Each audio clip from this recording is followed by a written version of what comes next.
नमस्कार प्रिय विद्यार्थियों, मैं आपकी अपनी निकिता सिंह दिव्य दृष्टि क्लासेस पे आप सभी का हार्दिक स्वागत करती हूँ। जैसे कि आप सभी को पता था, आप सभी को बताया गया है पहले कि हमारा पशु परिचर का जो पार्ट बी है उसके लिए हम यहाँ पर स्पेशल आपके लिए यूट्यूब पर टेस्ट सीरीज हम लेकर आए हैं पशु परिचर के ओनली पार्ट बी की।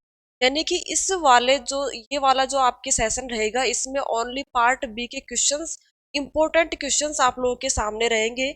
क्वेश्चंस रहेंगे, ऑप्शंस रहेंगे, साथ में आप लोगों को उसकी एक्सप्लेनेशन यहाँ पर देखने को मिले। ठीक है, तो ये बात थी आपके किसके लिए, पशु परिचर के पार्ट बी के लिए। इससे पहले हम एक बात और कर ले, आप लोगों के लिए विशेष इंफॉर्मेशन है कि दिव्य दृष्टि क्लासेस की तरफ से आप लोगों को पार्ट ए ओनली 499 में, पार्ट बी आपको ओनली 499 में यहाँ पर आप एप्लीकेशन डाउनलोड कर सकते हैं। वहां से आप दिव्य दृष्टि क्लासेस की एप्लीकेशन पर पार्ट ए और पार्ट बी को परचेज कर सकते हैं। यहाँ पे आपको 199 में टेस्ट सीरीज भी आपको अवेलेबल मिल जाएंगी। कॉन्टेक्ट नंबर है ये आपके दिव्य दृष्टि एकेडमी के। इसके अलावा एप्लीकेशन भी आप लोग गूगल प्ले स्टोर पर जाकर डाउनलोड कर सकते हैं। अब हम बात करेंगे हमारा जो क्वेश्चंस थे, इंपॉर्टेंट क्वेश्चन जो सेशन की तरफ हम चलते हैं वहां पे देखना क्वेश्चंस आप लोग देखिएगा। इंपॉर्टेंट क्वेश्चंस है ये आपके लिए, यानी कि ध्यान देना है इनसे रिलेटेड, या ये कि ये क्वेश्चन आपके एग्जाम में आ सकते हैं। बस ये क्वेश्चन सारे क्या है, इंपॉर्टेंट क्वेश्चंस आपके हैं। यहाँ पे देख रहा गोवंश की कौन सी नस्ल द्विप्रयोजनी है। पहली बात तो गोवंश क्या हो गया आपके, यानी कि गाय वाली जो प्रजाति है आपकी, गाय की जो स्पीसीज है वो आपके किस में हो गया, गोवंश के अंतर्गत आती है। ठीक है, द्विप्रयोजनी का मतलब है आपके कि ऐसी नस्ल जिसका उपयोग दो कामों के लिए किया जाता है। ठीक है, जैसे कि दूध उत्पादन के लिए या कृषि कार्य के लिए, मांस उत्पादन के लिए या दूध उत्पादन के लिए, मांस उत्पादन के लिए, कृषि कार्य के लिए। ठीक है, अब यहाँ पे आप लोगों को देखना ऑप्शन है हरियाणा, थार पारकर, गिर नस्ल, और चौथा ऑप्शन है ए व बी। अब देखना यहाँ पे हम बात करें गिर जो नस्ल है आपके, ये ओनली कौन सी नस्ल है, दूध उत्पादक नस्ल है, उत्पादक नस्ल।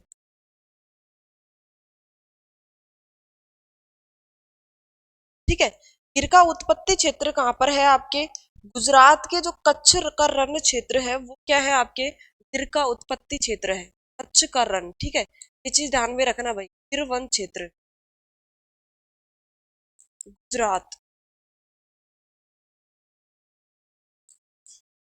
अब एक और चीज है आपके यहाँ पे ऑप्शन नंबर डी, ये आपका यहाँ पर क्या हो जाएगा, एकदम करेक्ट हो जाएगा। यानी कि ए व बी दोनों क्या है आपके, ये दोनों नस्लें हैं आपकी, द्विकाजी नस्ल इनको कह सकते हैं या द्वीप नस्ल इनको कह सकते हैं। ठीक है, थारपारकर आपकी दूध देने वाली नस्ल भी है, आपके बोझा ढोने वाली नस्ल भी है। ठीक है, हरियाणवी नस्ल आपकी दूध देने वाली भी है और आपकी बोझा ढोने वाली नस्ल भी है। थारपारकर का जो उत्पत्ति क्षेत्र है आपके पाकिस्तान के सिंध जिले में, सिंध, पाकिस्तान। इसके वितरण क्षेत्र की यदि हम बात करें तो पाकिस्तान के सीमावर्ती जितने भी जिले हैं पे सबसे ज्यादा पाई जाती है थार पारकर, खास तौर पर बाड़मेर में। यहाँ पर है बाड़मेर में। ठीक है, बाड़मेर के मालानी क्षेत्र में सबसे ज्यादा प्रसिद्ध है आपके कौन, थार पारकर नस्ल। इसके अलावा यदि हम बात करें हरियाणवी नस्ल के बारे में तो ये आपके हरियाणा का उत्पत्ति क्षेत्र कहाँ पर है, इसका हरियाणा का उत्पत्ति क्षेत्र है। ठीक है, तो ये चीज क्लियर हो गई। नेक्स्ट क्वेश्चन देखते हैं। अब अगला क्वेश्चन देख रहा आप लोग, लंबे लटकते कान, रोमन नाक, छोटे समतल सींग, बड़ा अयन तथा लंबे थन किस बकरी की नस्ल के मुख्य गुण है।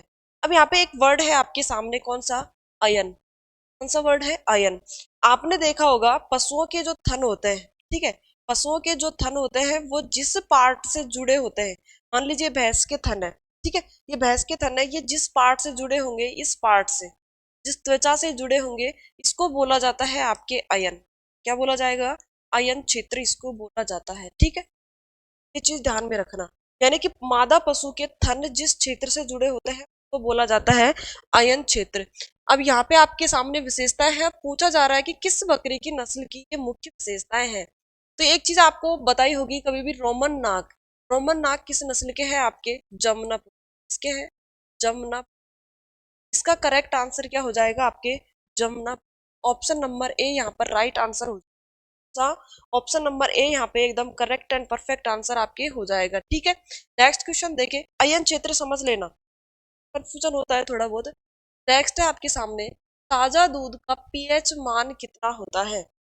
ताजा दूध का मतलब है अभी अभी जो मादा पशु है उसके तुरंत तरोताजा उस दूध को निकाला है, फिर उसका पीएच मान ज्ञात किया, तो वो कितना निकल के आएगा?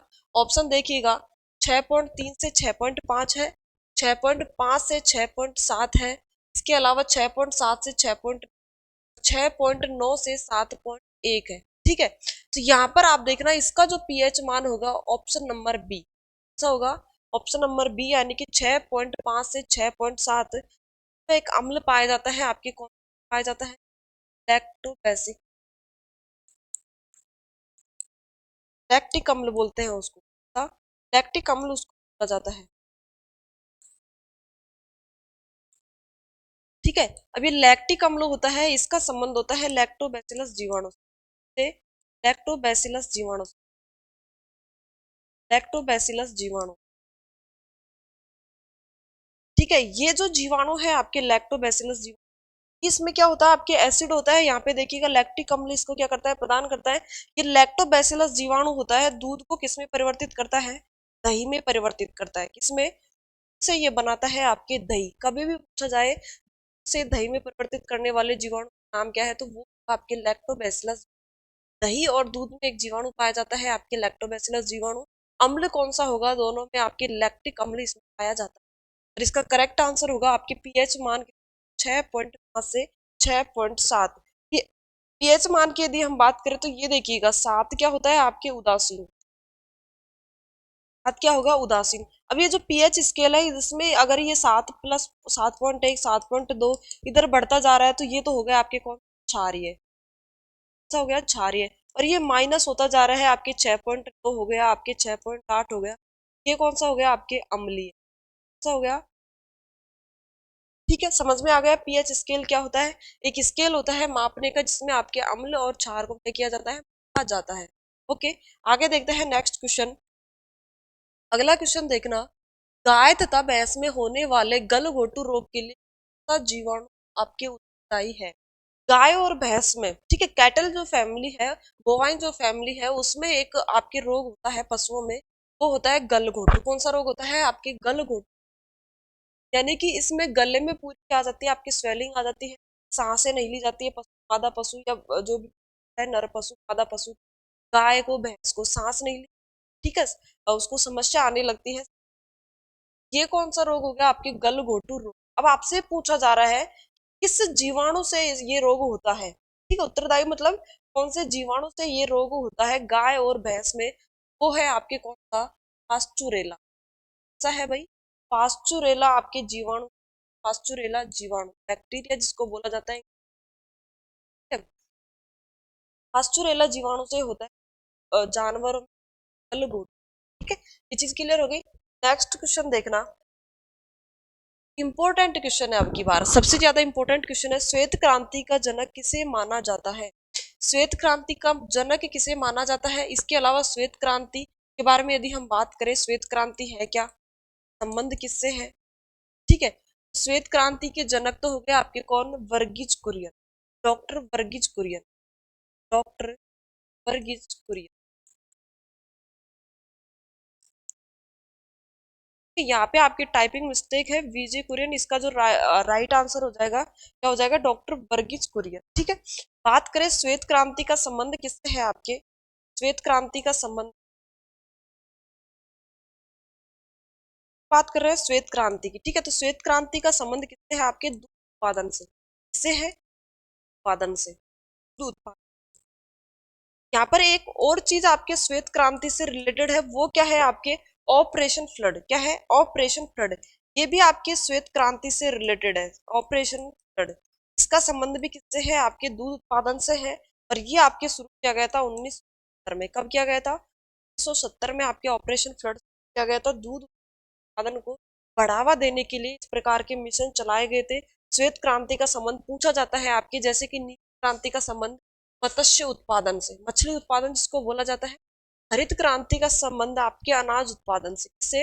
अनाज उत्पादन से। क्रांति का संबंध आपके उर्वरक उत्पादन से। ठीक है, आपके गुलाबी क्रांति का संबंध आपके प्याज और झींगा उत्पादन से होता है। ठीक है, तो इस प्रकार के ये जो क्रांतियां होती है, इनसे रिलेटेड क्वेश्चन आपसे पूछे जाते हैं।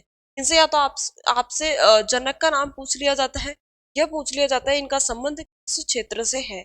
अब देखिएगा यहाँ पे एम एस स्वामीनाथन के बारे में हम यहाँ पर बात करें तो एम एस स्वामीनाथन का जो संबंध है आपके किससे है, हरित क्रांति के जनक है ये, हरित क्रांति के जनक, हरित क्रांति के जनक कौन है, एम एस स्वामीनाथन। ठीक है, अब हरित क्रांति के जनक कहाँ पर है, हमारे देश भारत में। ठीक है, भारत में है हरित क्रांति के जनक कौन है, एम एस स्वामीनाथन। ठीक है, अब विश्व की यदि हम बात करें, विश्व में हरित क्रांति के जनक, विश्व में हरित क्रांति के जनक कौन है, हरित क्रांति के जनक वो है आपके एन ई बोरलोग। कौन है, एन ई बोरलोग, या कह सकते हैं नॉर्मन। ठीक है, हरित क्रांति की शुरुआत भारत में होती है आपके 1966 और 67 में। कब होती है, 1966 और 67 में आपकी हरित क्रांति की शुरुआत होती है हमारे देश भारत में। सबसे ज्यादा इससे जो प्रभावी राज्य थे वो थे आपके हरियाणा और पंजाब, हरियाणा पंजाब। ठीक है, और सबसे ज्यादा प्रभावित जो फसल थी वो थी आपके एक तो चावल, कौन सी फसल, चावल फसल। ठीक है, चावल खाद्यान्न, इसके अलावा गेहूं, गेहूं। ठीक है, ये दो अनाजों की जो फसलें थी इनका सबसे ज्यादा प्रभाव था हरित क्रांति। हरित क्रांति में प्रभाव था, आपसे पूछा जाता है हरित क्रांति, श्वेत क्रांति, नीली क्रांति, सब चीजों के बारे में आपसे पूछा जाता है, इसलिए ये वाला क्वेश्चन काफी इंपोर्टेंट आप लोगों के जाता है। ठीक है, समझ में आ गया, स्क्रीनशॉट ले लेना, इसमें से कहीं पे भी क्वेश्चन पूछा जा सकता है कहीं से। ठीक है, नेक्स्ट क्वेश्चन देखना, भैंस की जाफराबादी नस्ल का ग्रह क्षेत्र है, ग्रह क्षेत्र का मतलब होता है कि इसका उत्पत्ति क्षेत्र कौन सा है, भैंस की जाफराबादी नस्ल। ठीक है, देखो जाफराबादी के बारे में हमने आप लोगों को बताया था कि सबसे ताकतवर नस्ल है, कौन सी है, ताकतवर नस्ल। इस नस्ल को 2004 में, कब, 2004 में सबसे ताकतवर नस्ल का क्या मिला था, पुरस्कार मिला था, का सबसे ताकतवर नस्ल का, सबसे ताकतवर, इसको जाफराबादी नस्ल को। अब इसका जो उत्पत्ति क्षेत्र है आपके काठियावाड़ गुजरात पर, काठियावाड़ गुजरात, याद रखना इस चीज को। ठीक है, काठियावाड़ कहाँ पर है, आपके गुजरात में है, गुजरात, काठियावाड़ गुजरात आपके जाफराबादी का क्या है, उत्पत्ति क्षेत्र है, क्या है, उत्पत्ति क्षेत्र है। ठीक है, जिसको आप ग्रह क्षेत्र भी बोल सकते हैं। ठीक है, करनाल से आपके एक और जो संकर नस्ल थी आपके, कौन, करण स्विस, वो कहाँ से उत्पन्न की गई, आपके करनाल हरियाणा में। करनाल क्या है आपके राष्ट्रीय, केंद्रीय, सकता है राष्ट्रीय, ठीक है, राष्ट्रीय डेयरी अनुसंधान केंद्र, डेयरी अनुसंधान केंद्र, अनुसंधान केंद्र, ये कहाँ पर है आपके, करनाल हरियाणा। कहाँ पर है, करनाल कहाँ पर है आपके, हरियाणा। ठीक है, इसको इंग्लिश में आपके बोला जाता है एनडीडीबी, क्या बोला जाता है, एनडीडी। ठीक है, याद रखना इस चीज को। ओके, नेक्स्ट क्वेश्चन देखते हैं हम लोग, अगला क्वेश्चन देखना, ये जो क्वेश्चन है आपके इंपॉर्टेंट है, पशु परिचर के बी पार्ट के जितने भी हम यहाँ पे आप लोगों के सामने लेकर आ रहे हैं ये काफी इंपॉर्टेंट है, यानी कि आपकी जो एग्जाम होने वाली है आप लोगों को पता होगा, आप लोगों ने देखा होगा एग्जाम इसकी डिक्लेयर कर दिया, एग्जाम डेट। ठीक है, सितंबर, लास्ट सितंबर में है आपके 21 से लेकर 24 सितंबर तक आपके पशु परिचर की एग्जाम है। ठीक है, तो ज्यादा दूर तो है नहीं, आप लोगों की एग्जाम, इतना ज्यादा टाइम आप लोगों के लिए बचा नहीं है, पहले कोर्स कवर करो उसके बाद रिवीजन करो। तो इसके परिप्रेक्ष्य में यदि हम बात करें तो ये क्वेश्चंस आपके लिए बहुत ही ज्यादा महत्वपूर्ण साबित होने वाले हैं, इनका सबसे ज्यादा रोल आपकी एग्जाम के लिए होने वाला है। ठीक है, ये चीज ध्यान में रखना आप लोग। क्वेश्चन देखना, पशुओं में अरंडी के तेल का प्रयोग किस रूप में किया जाता है, अरंडी के तेल का प्रयोग किस रूप में किया जाता है। ठीक है, पशुओं में, यानी कि किस चीज के निवारण के लिए इसका प्रयोग किया जाता है, दस्तावर हो गया, ज्वर रोधी हो गया, फिर आता है आपके दर्द निवारक, फिर आता है चौथा ऑप्शन प्रतिजैविक, क्या हो गया, प्रतिजैविक। अब इस क्वेश्चन में आपको क्या आंसर टिक करना है, पशुओं में जो अरंडी का तेल होगा उसको काम में लिया जाता है विरेचक के रूप में, के लिए विरेचक, या आप उसको दस्तावर भी कह सकते हैं, इसके रूप, विरेचक या दस्तावर के रूप। देखो, मानव शरीर है, ठीक है, मानव शरीर है और एक होता है जानवर का शरीर, इनमें बहुत सी चीजें समानता लिए हुए, जैसे मानव को कुछ रोग होते रहते हैं, आपके नियमित रोग होते रहते हैं, उसी प्रकार से पशुओं का जो स्वास्थ्य है वो भी मैच करता है किससे, मानव के जो स्वास्थ्य हो गए से, ठीक है। तो मानव को आपने कभी भी देखा होगा कब्ज रोग होता है, कौन सा रोग होता है, कब्ज रोग, ठीक है। तो ये जो कंडीशन होगा पशुओं में भी होता है, जब खान पान आहार प्रबंधन ये सब चीजें ठीक से नहीं की गई हो तो आपके पशुओं में भी कब्ज रोग होता है। उसके निवारण के लिए, उसको दूर करने के लिए उपयोग किया जाता है आपके किसका, दस्तावर का। इसको विरेचक भी कहा जाता है। क्या कहा जाता है इसको, विरेचक भी कहा जाता है। तो इस क्वेश्चन का जो राइट आंसर हो जाएगा ऑप्शन नंबर ए हो जाएगा, ठीक है। नेक्स्ट क्वेश्चन देखना, अगला क्वेश्चन देखना आप लोग, निम्नलिखित में से दुग्ध प्रोटीन है, क्या पूछा जा रहा है आपसे, दुग्ध प्रोटीन के बारे में यहाँ पे आपसे पूछा जा रहा है। दुग्ध प्रोटीन की बात की जा रही है, पहला ऑप्शन है एल्यूमिन, ग्लूटिन, केसिन और होर्डिन, ठीक है। देखो ग्लूटिन के बारे में हम बात करें तो ये किसमें पाया जाता है, पाया जाता है इसमें, गेहूं में ये सबसे ज्यादा पाया जाता है ग्लूटिन, ग्लूटिन, ठीक है। हमसे पूछा जा रहा है दूध के बारे में, दूध में पाया जाएगा आपके कौन सा प्रोटीन, केसिन प्रोटीन, कौन सा प्रोटीन पाया जाता है, केसिन प्रोटीन। देखो एक चीज और रिलेटेड है आपके, जो गाय का दूध होगा, गाय का दूध, ठीक है, ये जो दूध होगा ये आपके भैंस के लिए, इसके लिए है, भैंस के लिए, ठीक है। भैंस का जो गया उसका सफेद रंग होता है आपकी केसिन प्रोटीन के कारण, और गाय के दूध का पीला रंग, कौन सा रंग, पीला रंग, इसके बारे में यदि हम बात करें तो ये होता है आपके कैरोटीन प्रोटीन के कारण, किसके कारण, कैरोटीन प्रोटीन। आ सकता है क्वेश्चन की गाय का जो पीला दूध का रंग होगा वो किस प्रोटीन की उपस्थिति के कारण होता है, तो इसका जो करेक्ट आंसर हो जाएगा आपके हो जाएगा option number sorry carotene protein, क्या हो जाएगा, कैरोटीन प्रोटीन, ठीक है। नेक्स्ट क्वेश्चन देखना, गोवंश में असामान्य भूख, ठीक है, यानी कि एक प्रॉपर भूख नहीं लग रही है, कभी भी भूख लग सकती है, और कितना भी खा सकता है, चारा होता है वो पशु, पशु कितना भी चारा खा सकता है इसके तहत। फिर आता है लकड़ी, हड्डियां तथा अन्य अवांछनीय पदार्थों को चबाने के जो लक्षण होंगे वो किसकी कमी का संकेत देते हैं। जैसे कि आपने कभी भी देखा होगा, मनुष्यों के बारे में सबसे ज्यादा देखा होगा, जब उनको कैल्शियम की कमी होती है, किसकी कमी होती है, कैल्शियम की कमी होती है, तो वो क्या करते हैं सबसे ज्यादा, जैसे कि मिट्टी का सेवन करेंगे, सबसे ज्यादा मिट्टी खाता है बच्चे, क्या करते हैं, मिट्टी खाते हैं, तो मतलब उसका साफ निकलता है कि वो क्या हो गए, उनके कैल्शियम का क्या होता है, उनके अभाव होता है। इसी प्रकार से पशुओं में भी कैल्शियम का तो अभाव होता ही है, ठीक है, कैल्शियम का अभाव होता है, लेकिन अगर कैल्शियम की कमी आ रही है पशु में तो उसके जो लक्षण होंगे तो वो क्या होंगे, जैसे कि मिट्टी को खाना, दीवार की जीभ से दीवार को क्या करना, चाटना, क्या करना, जीभ से दीवार को चाटना, ये सब किसकी कमी के कारण, कैल्शियम की कमी के कारण, ठीक है।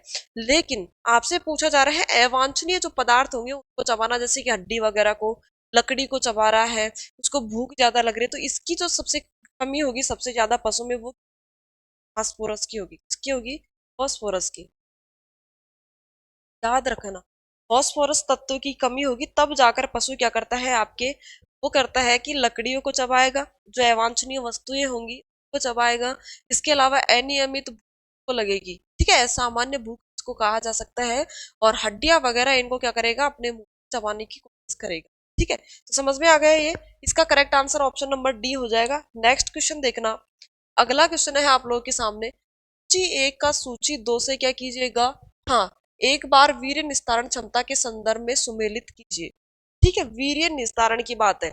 अब देखना, सूची एक में आपके जानवरों के नाम है, किसके नाम है, प्राणियों के नाम है, सांड हो गया, मेंढा हो गया, मेंढा होता है नर भेड़, मेंढा क्या होता है आपके, नर भेड़, ठीक है, सुअर हो गया और एक मानव हो गया, ठीक है। इधर हो गया 3.5 मिलीलीटर, 8 मिलीलीटर, 1 मिलीलीटर, और ये हो गया आपके 2.15 मिलीलीटर, हाँ, 2.15 मिलीलीटर, ठीक है। अब इसमें देखना आप लोग, इसमें आपके सांड का कितना हो जाएगा, 2 नंबर का, यानी कि 8 मिलीलीटर हो जाएगा, 8 मिलीलीटर वीर्य निस्तारण होता है किसका, सांड का, ठीक है। इसके बाद यदि हम बात करें मेंढा का, किसका, मेंढा का, तो ये होता है आपके 1.0 मिलीलीटर, या कह सकते हैं कि 1 मिलीलीटर, कितना, 1 मिलीलीटर, ठीक है। फिर बात करें सुअर के बारे में, इसके बारे में बात करें हम, सुअर के बारे में यदि हम बात करें यहाँ पर, तो सुअर का हो रहा है आपके 2.15 मिलीलीटर, कितना, 2.15 मिलीलीटर इसको कह सकते हैं, और मानव का आ रहा है आपके 0.5 मिलीलीटर, ठीक है। तो यहाँ पे देखिएगा, एक किससे रिलेटेड है आपके, दो से, एक किससे रिलेटेड है, दो से, यही ऑप्शन है आपके, बाकी में तो एक आ रहा है, तीन आ रहा है, चार आ रहा है, तो यहाँ देखना ऑप्शन नंबर ए करेक्ट हो जाएगा, बी किससे आ रहा है, 3 से आ रहा है, बिल्कुल करेक्ट है। सी आ रहा है 4 से, और डी आ रहा है आपके ए से। ये फर्स्ट जो ऑप्शन है आपके, ये क्या हो जाएगा, बिल्कुल करेक्ट हो जाएगा। ठीक है, आगे देखिए नेक्स्ट क्वेश्चन इसमें। नेक्स्ट क्वेश्चन है आपके सामने, गाय की गर्भ धारण की अवधि क्या है। देखो आप लोग खुद बताइएगा, गाय की गर्भ धारण, ठीक है, एक हो गया गाय, एक हो गया आपके सामने भैंस, ठीक है, इसके अलावा भेड़ हो गई और बकरी हो गई। ठीक है, अब इनके हम क्या याद करेंगे यहाँ पे, गर्भ धारण। गर्भ धारण क्या होता है, गर्भ धारण क्या होता है, विसेचन से लेकर प्रसव क्रिया तक, प्रसव क्रिया तक तक का समय, ये क्या हो गया आपके गर्भ धारण, क्या हो गया भाई, गर्भ धारण हो गया। ठीक है, प्रसव क्रिया क्या हो गई, जो भ्रूण होगा उसके मादा पशु के पेट से क्या करना, बाहर आना। ठीक है, अब देखिएगा यहाँ पे गाय का कितना होगा आपके, यहाँ पर होगा आपके देखिए ना, 9 माह प्लस 9 दिन, हाँ, 9 माह प्लस 9 दिन। ठीक है, भैंस के बारे में यदि हम बात करें तो 10 माह प्लस 10 दिन, 10 माह प्लस 10 दिन। ठीक है, भेड़ के बारे में बात करें, भेड़ में आपके दो प्रकार की भेड़ हो गई, एक तो हो गई आपकी ऊन वाली भेड़, ठीक है, एक हो जाती है आपके मांस वाली भेड़, मांस वाली भेड़। ठीक है, अब इनके बारे में देखना आप लोग, तो ऊन वाली भेड़ का होता है आपके 5 माह, क्या हो गया, 5 माह। ठीक है, मांस वाली भेड़ का हो गया 5 माह माइनस 5 दिन, 5 माह माइनस 5 दिन। ठीक है, अब एक चीज आपकी बच्ची कौन सी, आपकी बकरी, कौन सी बच्ची भाई, बकरी बच्ची। ठीक है, बकरी का होता है आपके 5 माह प्लस 5 दिन, 5 माह प्लस 5 दिन। ठीक है, अब देखो एक माह में कितने दिन होते हैं आपके, 30 दिन, कितने दिन हो गए, 30 दिन, तो ये 9 माह का कितना हो जाएगा आपके, 9 × 30 कीजिए, ठीक है, प्लस में 9 दिन, कितना हो जाएगा, 270 प्लस 9 दिन, कितना हो जाएगा, 79, कितना हो जाएगा भाई, 79। अब यहाँ पे आप लगभग देखिएगा, ऑप्शन एक में देखिएगा 181 दिन आ रहे हैं, इधर 281 दिन आ रहे हैं, इधर 381 दिन आ रहे हैं, इधर 481 दिन आ रहे हैं। ठीक है, तो यहाँ पे लगभग देखिएगा, इसमें 279 से आपके कितना होता है इसका, 282। ठीक है, तो इसका जो राइट आंसर हो जाएगा 281 हो, क्या हो जाएगा, यहाँ पे लगभग क्या आ रहा है, 281, और ये इसका एग्जैक्ट है, क्या है इसका एग्जैक्ट आपके गर्भ धारण की अवधि है गाय की। नेक्स्ट देखना, हम बात कर रहे थे भैंस की, तो भैंस के 10 माह आपके कितने हो गए, 300 दिन, कितने हो गए, 300 दिन। 10 को 30 से गुणा करेंगे आप तो कितने हो जाएंगे, 300 दिन हो जाएंगे, प्लस आपके 10 दिन। यदि आपसे कोई पूछे भैंस का गर्भ धारण की अवधि कितनी हो जाएगी, 310 दिन हो जाएगी, कितनी हो जाएगी, 310 दिन हो जाएगी। ठीक है, भेड़ में जो ऊन वाली भेड़ होती है उसकी जो गर्भ धारण की अवधि होगी वो कितनी हो जाएगी आपके, 5 माह, 5 × 30 किया तो 150 डेज, कितने, 150 डेज। ठीक है, अब मांस वाली में बात करें, मांस वाली में 5 माह माइनस 5 दिन, 5 माह माइनस 5 दिन, तो इसमें कितना हो जाएगा, 150 माइनस 5, 150 माइनस 5, कितना हो जाएगा, 145 डेज, 145 डेज। ठीक है, अब बच्ची बकरी आपके सामने, तो बकरी का हो रहा है 5 माह प्लस 5 दिन, कितना, 5 माह प्लस 5 दिन, तो ये कितना हो जाएगा आपके 155 दिन, कितने हो जाएंगे, 155 दिन, 5 माह बराबर आपके 150 दिन, और उसमें 5 दिन और ऐड करेंगे आप तो कितना हो जाएगा, टोटल 155 दिन। ये चारों आप लोगों को याद करने हैं, ये चारों आप लोगों को याद रखने हैं। यहाँ पे सिर्फ गाय का पूछा है, यदि आपसे भैंस का पूछा जाए तो भैंस का हो जाता है आपके 310 दिन, कितना, 310 दिन। भेड़ के बारे में बात करें तो ऊन वाली भेड़ तो हो गई आपके 150 दिन, मांस वाली भेड़ हो जाती है आपके 145 दिन, और बकरी की बात हम करें तो ये बकरी के हो जाते हैं आपके 155 दिन, 155 दिन। वापस क्वेश्चन की तरफ देखें तो इसका राइट आंसर क्या हो जाएगा, ऑप्शन नंबर बी हो जाएगा, ऑप्शन नंबर बी इसका राइट आंसर हो जाएगा। ठीक है, स्क्रीनशॉट ले लेना इसका। नेक्स्ट क्वेश्चन देखते हैं फिर, गोवंश में अत्यधिक ज्वर तथा खूनी दस्त किस रोग के लक्षण है। एक तो सबसे ज्यादा क्या हो जाएगा, गोवंश यानी कि आपकी कैटल फैमिली, जिसमें आपके क्या आते हैं, आपकी गाय वगैरह, बछड़े, सांड वगैरह आते हैं। ठीक है, अब इसमें सबसे ज्यादा ज्वर यानी कि इनका जो टेम्परेचर होगा वो क्या होगा, ज्यादा होगा, बुखार इनको रहेगा, और उसके साथ साथ खून दस्त रहेंगे, क्या रहेंगे, खूनी दस्त इसके रहेंगे, ठीक है। तो देखो ब्लैक वाटर तो क्या होता है आपके लंगड़ा बुखार, क्या होगा, लंगड़ा बुखार। इसमें आपके बुखार तो होता है लेकिन कैसा होता है, जो पशु होगा, ठीक है, पशु होगा उसके पैर इसमें चलने फिरने के लिए वो क्या होगा, योग नहीं रहेगा, पैर उसके कम काम करेंगे। खुरपका मुंहपका हो जाएगा आपके एफएमडी जिसको बोला जाता है, ठीक है, एफएमडी जिसको बोला जाता है फेस माउथ डिजीज। खुरपका मुंहपका, इसमें खुरों में यानी कि जो पशु के खुर होंगे, खुरों में और उसके मुंह के आसपास क्या हो जाता है, छाले बन जाता है, वो क्या कहलाता है आपके खुरपका मुंहपका, ठीक है। इसका जो करेक्ट आंसर हो जाएगा आपकी क्या हो जाएगा, ऑप्शन नंबर ए यानी कि रिंडरपेस्ट।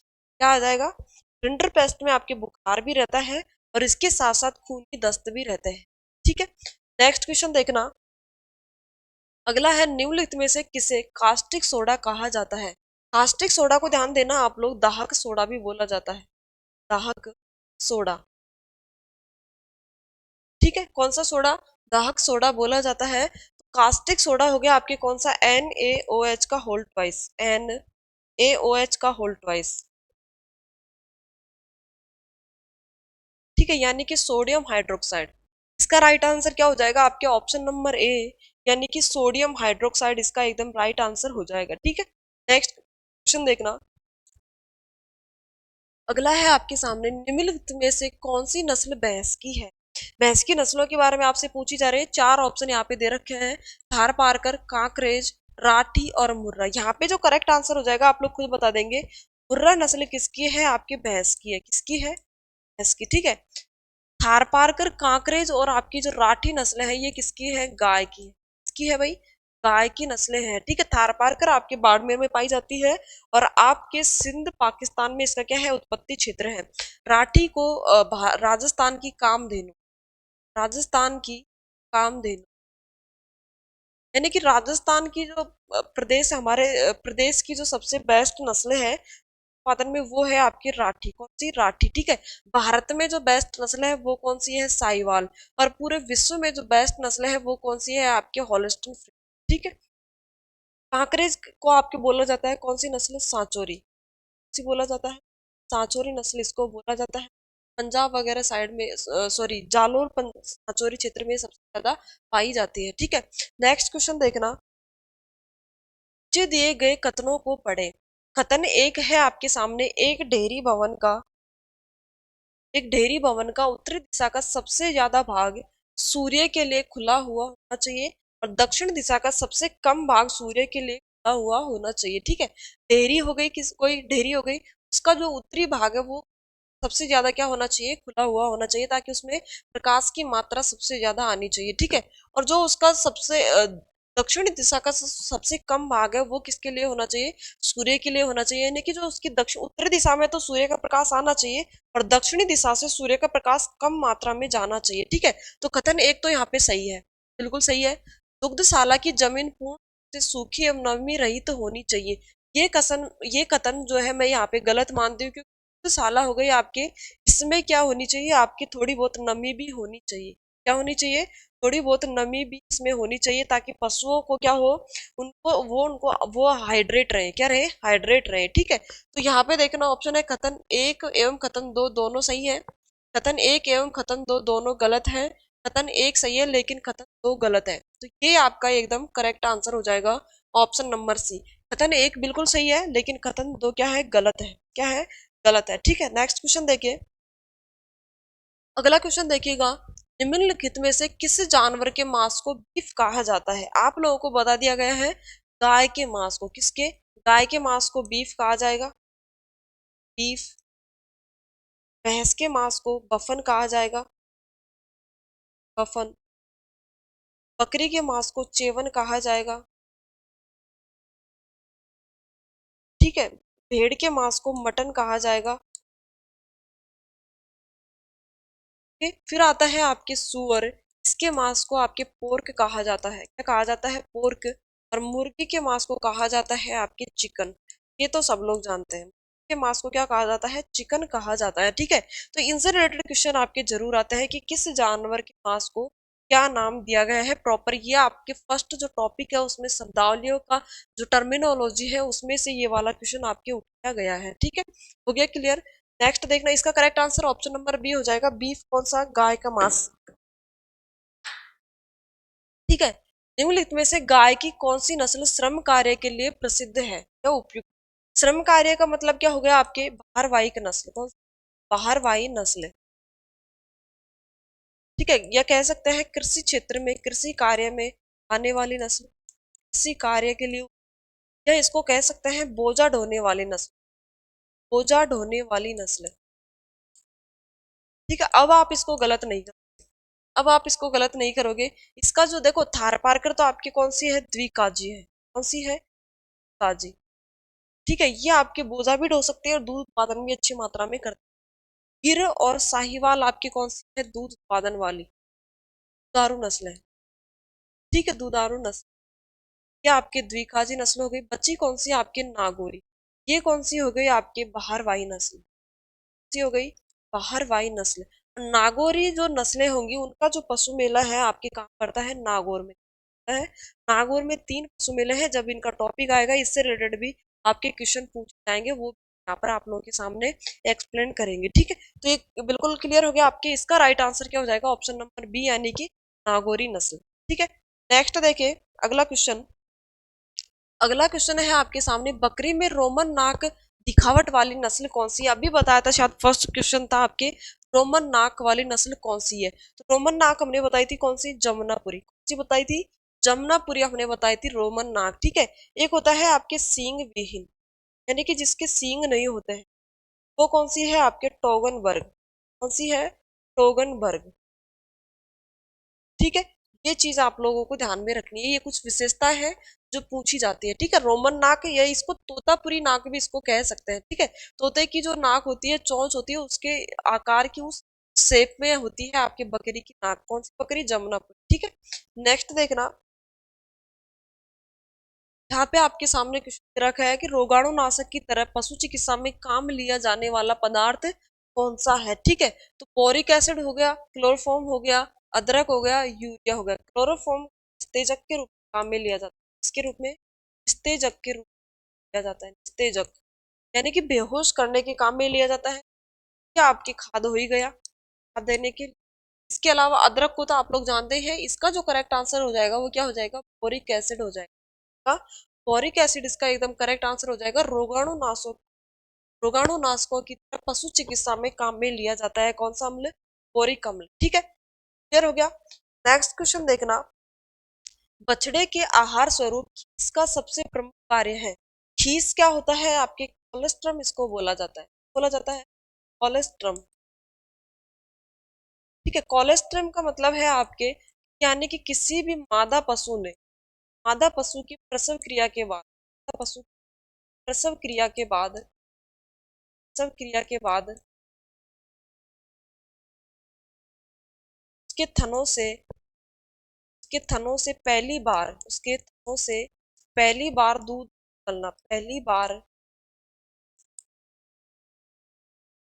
का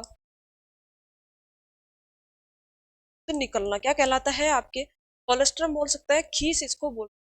इसका सबसे ज्यादा जो काम है, आपने देखा होगा मनुष्यों के जो, ठीक है, मनुष्य में जब प्रसव क्रिया हो गई, डिलीवरी हो गई, बाद बोला जाता है कि इस बच्चे को लगभग 6 महीने तक किसका दूध पिलाया जाना चाहिए? माँ का दूध पिलाया जाना चाहिए, ताकि बच्चे में रोग प्रतिरोधक क्षमता का क्या हो? विकास हो। क्या हो? रोग प्रतिरोधक क्षमता का क्या हो? विकास हो। इम्यूनिटी उसकी क्या होनी चाहिए? बढ़नी चाहिए। तो ये जो खीस है वही हो गया। ठीक है, प्रसव क्रिया के तुरंत बाद जो पहली बार जो थनों से दूध निकलता है उसको कहा जाता है खीस या कोलेस्ट्रम बोला जाता है। इसका सबसे ज्यादा काम होता है, क्या होता है? रोग प्रतिरोधक को सशक्त करना, या रोग प्रतिरोधक क्षमता को क्या करना? बढ़ाना। क्या हो गया? रोग प्रतिरोधक क्षमता को बढ़ाना क्या हो गया? आपके खीस का सबसे ज्यादा प्रमुख कार्य हो गया। ठीक है, तो इसका correct answer option number C हो गया। ध्यान से देख लेना एक एक चीज। नेक्स्ट देखना आप लोग, अगला क्वेश्चन है, साहिवाल नस्ल की उत्पत्ति स्थान कहाँ पर है? साहिवाल के बारे में हम बात करें तो हमारे देश की, या देसी नस्लों, देसी नस्ल सर्वाधिक दूध उत्पादन होता है। सर्वाधिक उत्पादन, सर्वाधिक दूध उत्पादन कौन सी नस्ल का? साहिवाल नस्ल। इसका जो उत्पत्ति क्षेत्र है आपके, आपके पाकिस्तान में, पर पाकिस्तान। पाकिस्तान का एक क्षेत्र है आपके मोंटगोमरी, वहां पर आपके साहिवाल का क्या है उत्पत्ति स्थल है। ठीक है, नेक्स्ट देखिए, अगला क्वेश्चन देखना। अब दूध दोहन की सर्वोत्तम विधि, देखो आपका एक पूरा टॉपिक है दूध, क्या हो गया, एक पूरा टॉपिक है दूध दोहन। इसके बारे में यदि हम यहाँ पे शॉर्ट में बात करें, दूध दोहन की 3 विधियां हैं। कौन कौन सी विधियां हैं? एक होता है आपके पूर्णस्थ विधि, दूसरी होती है आपकी अंगूठा विधि, तीसरी होती है चुटकी विधि। चुटकी विधि की यदि हम बात करें, आप लोगों को समझाया जाए, चुटकी विधि होता है जैसे कि ये पशु का क्या है, आपके थन हो गया, क्या हो गया, थन हो गया। ठीक है, चुटकी विधि छोटे थनों के लिए काम में ली जाती है, जैसे कि भेड़ के थन, इसके थन, भेड़ का दूध निकालने के लिए चुटकी विधि का काम में लिया जाता है। इसमें क्या होगा, ये थन हो गए, और चुटकी मतलब ये अंगुली और अंगूठा के बीच क्या होना चाहिए, थन होना चाहिए, और इस प्रकार से फिर क्या होगा, दुग्ध उत्पन्न होगा। फिर बात करें अंगूठा विधि के बारे में, यदि हम बात करें तो चारों अंगुलियां अंगुलियां हो गई, ठीक है, चारों उंगलियां हो गई, और ये थन हो गया, और अंगूठे का क्या होना चाहिए, इसमें प्रेशर होता है, इसका अंगूठे के दबाव से क्या किया जाता है, दूध निकाला जाता है। अंगूठा विधि का सबसे ज्यादा हमारे यहाँ पर प्रयोग किया जाता है ग्रामीण क्षेत्रों में, लेकिन ये सबसे ज्यादा खतरनाक होती है, क्यों? क्योंकि अंगूठे के दबाव से, ज्यादा प्रेशर से जो थन होता है उसमें क्या हो जाती है, गांठें पड़ जाती हैं, घाव बन जाते हैं, इससे थनैला रोग क्या होता है, सबसे ज्यादा हो जाता है थनैला रोग। थनैला रोग का मतलब ही होता है थन में गांठें पड़ना, घाव पड़ना, उनके द्वारा दूध निकालते टाइम क्या करना, खून का स्राव होना। ठीक है, तो वो थनैला रोग के क्या है, लक्षण हो गए। तो अंगूठा विधि जो है वो सबसे ज्यादा खतरनाक मानी जाती है, और सबसे ज्यादा उपयोगी नस्ल हो गई आपकी पूर्ण हस्त विधि। इसमें आपके उंगलियों के जो प्रेशर होगा उसी के थ्रू, अंगूठे का उपयोग नहीं किया जाएगा। ये थन है और ये चारों उंगलियां है, हथेली और चारों उंगलियां, ठीक है, इसका प्रेशर होगा, इसका जो प्रेशर होगा पूरे थन पर पड़ेगा, तो किसी प्रॉपर जगह इसमें गांठ बनने के चांसेस नहीं। तो यहाँ पे मैंने आपको 3 विधियां बता दी है। इसका जो सर्वोत्तम विधि है वो कौन सी है, आपकी पूर्ण हस्त विधि। कौन सी है, पूर्ण हस्त विधि। अंगूठे विधि के बारे में बात करें हम, तो इससे थनैला रोग होने की संभावना, थनैला रोग, और इसको सबसे खराब विधि माना जाता है, सबसे खराब विधि इसको मान, ठीक है। चुटकी विधि के बारे में यदि हम बात करें, तो भेड़ बकरियों में छोटे थन बकरी, ठीक है, ये कह सकते हैं छोटे थन, छोटे थनों में इसका क्या किया जाता है, ठीक है। ये चीज आप लोग यहाँ पर ध्यान में रखना है। ओके, नेक्स्ट क्वेश्चन देखें हम लोग। अगला क्वेश्चन देखना, वर्ष भर हरा चारा देने वाली फसल कौन सी है? वर्ष भर हरा चारा, देखो हरा चारा जो फसलें होती है मोस्टली चारे के लिए, जैसे कि आपके यहाँ पे ऑप्शन दे रखा है रिंजका, ज्वार, बाजरा और मक्का, ठीक है। तो ये जो ज्वार, बाजरा और मक्का है, ये प्रॉपर क्या है, सीजन फसल है, क्या है, सीजन फसल है, ऋतु फसलें इनको बोला जाता है। ये सबसे ज्यादा खरीफ की ऋतु में, कब, खरीफ ऋतु, ठीक है, खरीफ ऋतु सबसे ज्यादा आपके बोई जाती है, खरीफ फसलें हैं ये। अब इनसे आप चारे के लिए यदि आप इनको उपयोग कर रहे हो, हरे चारे के लिए, तो आप इनकी 2 से 3 कटाई कर सकते हैं। पहली कटाई दूधी अवस्था में, यानी कि इसमें जो 50% इसमें फूल आ जाते हैं, उस वक्त इसमें क्या की जा सकती है, पहली कटाई। फिर दूसरी कटाई 60 से 65 दिन बाद आप इसमें कर सकते हैं, ठीक है। लेकिन 3 से 4 कटाई लेने के बाद, पूरे सीजन के बाद आप इसको लगभग 4 से 5 महीने, 4 से 5 माह आप इसका उपयोग कर सकते हैं हरे चारे के रूप में, ठीक है। पिंजका ऐसी फसल है आपके, जिसको आप पूरे वर्ष भर क्या ले सकते हो पिंजका, इसकी आप कितनी भी कटाई कर सकते हैं। आजकल जो आविष्कार हो रहे हैं नए नए बीजों, जैसे कि आपकी कासनी हो गई, हो गया, बरसीम हो गई, जई होगी, तो ये जो फसलें हैं आपके, वर्तमान में क्या किया जा रहा है, इनको एक ही बार इनको बोया जाता है, और इनका जो उपयोग होता है 2 से 3 के लिए किया जाने लगा है, ठीक है। ताकि पानी की बार बार, या पशुओं को पौष्टिक आहार है, बार बार इनको अलग अलग तरीके से बदलना ना पड़े। ज्वार, बाजरा और मक्का के बारे में यदि हम बात करें, तो इनका संरक्षण किया जाता है हरे चारे के रूप, हरे चारे के रूप में इनका क्या किया जाता है, संरक्षण किया जाता है। संरक्षण कैसे किया जाता है, यहाँ पे ध्यान से देखना। इनको क्या किया जाता है, आपके साइलेज और हे के रूप में, इसके रूप में साइलेज व हे बनाकर,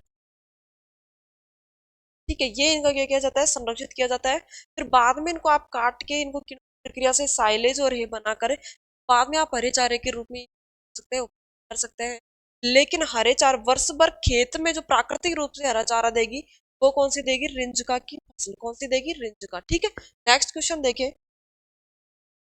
अगला क्वेश्चन देखना, सर्वप्रथम नवजात बछड़े को पिलाना चाहिए, अभी हमने बात की थी उनकी रोग प्रतिरोधक क्षमता को बढ़ाने के लिए उनको क्या पिलाना चाहिए, उसके माँ का दूध पिलाना चाहिए, ठीक है। तो माँ का दूध को शुरुआत में क्या बोला जाता है, कोलेस्ट्रम या खीस बोला जाता है। क्या बोला जाएगा, कोलेस्ट्रम या खीस उसको बोला जाता है, ठीक है। कोलेस्ट्रम या खीस उसको बोला जाता है, ठीक है। ये चीज क्लियर हो गई। इसके अलावा ये चीज तो ध्यान रखना भैया आप लोग। इसके अलावा देखना, नेक्स्ट क्वेश्चन है आप लोगों के सामने, भेड़ के दूध में लैक्टोज की मात्रा कितनी होती है। ये लैक्टोज जो हो गया आपके, वही है आपके लैक्टोबैसिलस, लैक्टोज, ठीक है। इसको आप शर्करा भी बोल सकते हैं, क्या बोलेंगे, शर्करा बोलेंगे, ठीक है। लैक्टोज आपके गैलेक्टोज हो गया, लैक्टोज फ्रक्टोज, ये क्या हो गया आपके शर्करा हो गई, ठीक है। तो भेड़ के दूध में लैक्टोज की मात्रा कितनी होती है, 4.3%, ठीक है। ठीक है, तो ये चीज आप लोग ध्यान में रखना। लैक्टोज की मात्रा होगी भेड़ में कितनी, 4%। ओके, तो आज के लिए इतना ही है। बाकी जो क्वेश्चंस है वो हम नेक्स्ट सेशन में करेंगे। आज के लिए इतना ही। थैंक यू सो मच, आप सभी का शुक्रिया।